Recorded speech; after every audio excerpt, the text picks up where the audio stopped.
In a video posted to YouTube this week and which as of Friday had more than 600,000 views, gun expert Paul Glasco, the host and co-founder of cable TV show Legally Armed America, demonstrated how a pair of bump fire stocks work. He says the devices are not viable options when it comes to accuracy and trying to be proficient with a firearm, and only a jackass would use one. The NRA has very much determined what the conversation is and what it is not, he added. So here we are talking about bump stocks.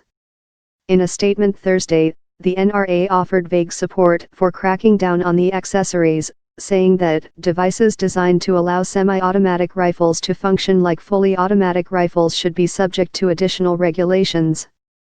Our machine gun law doesn't say if a gun fires at this speed, it becomes a machine gun, Chipman, who now works for the gun control group Americans for Responsible Solutions, told reporters on Friday. That's not how it was defined. In a perfect world, we would have a legislature who could see problems and immediately the next day fix them.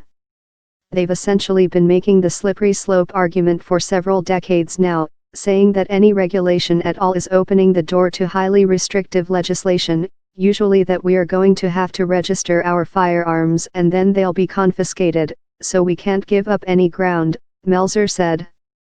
That may not change in this case, even though everyone seems to agree that bump stocks violate the intent of the law. At any rate, the NRA has at least likely succeeded in sucking some air out of the gun debate. The window for talking gun policy is often only open for a matter of days or weeks after an incident like Las Vegas, so every moment counts for those on both sides of the issue. It's probably a fight that wasn't worth having. It's not something that I think they felt strongly about, he said. I think you would certainly have a different argument altogether if it were for a firearm of some sort.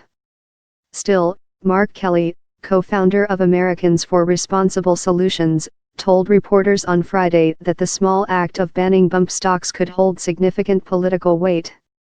It is an acknowledgement by the Republicans that a law does matter, that laws matter, period, said Kelly. That's the most important thing.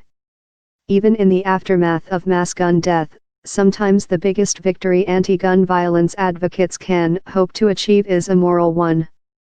Chris D'Angelo contributed reporting.